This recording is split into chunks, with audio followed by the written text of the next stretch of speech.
Irrigation మంత్రి ముంబై వెళ్ళి senior న్యాయవాదులతో భేటీ కోసం వెళ్ళారు కదా 4వ తారీఖు అనుకుంటా, జనవరి 4న. సార్ సీనియర్ న్యాయవాది కాదు, ఇక్కడ సిడబ్ల్యూసి మాజీ చైర్మన్, స్టేట్ లీగల్ కౌన్సిల్ ఓరాను కూడా నియమించుకున్నాం.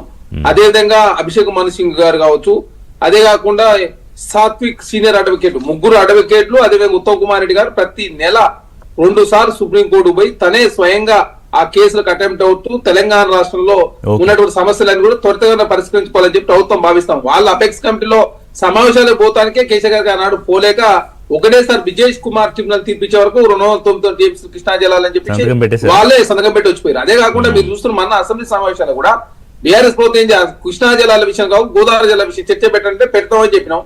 కేసీఆర్ గారు అసెంబ్లీ రాలేదు, పిల్లలు చూసుకుంటారని చెప్పి పిల్లలు ఇద్దరు బైకాట్ చేసి వెళ్ళిపోయిన పరిస్థితి మనం చూసినాం. మేము కృష్ణా జిల్లాలు మాట్లాడితే హరీష్ రావు గారు గోదావరి జిల్లా, ఎందుకంటే కృష్ణా జిల్లాలో చేసిన తప్పులన్నీ వాళ్ళే చేశారు కాబట్టి ఆ తప్పులు కాంగ్రెస్ పార్టీ బయట పెడతారు కాబట్టి అసెంబ్లీ బైకాట్ చేసి వెళ్ళిపోయిన పరిస్థితి మనం చూసాం. బాలరాజు గారు, ఇప్పుడు ఆంధ్రప్రదేశ్ వర్షన్ మాట్లాడే వినే ముందు, ఎందుకంటే చంద్రబాబు నాయుడు గారు ఇది ఎందుకు నష్టం కాదని చెప్తున్నారు, దాని గురించి శ్రీనివాస్ రెడ్డి గారు చెప్తారు. అంతకన్నా ముందు ఇప్పుడు ఇంత స్ట్రాంగ్ ఎఫర్ట్స్ పెడుతున్నప్పుడు కాంగ్రెస్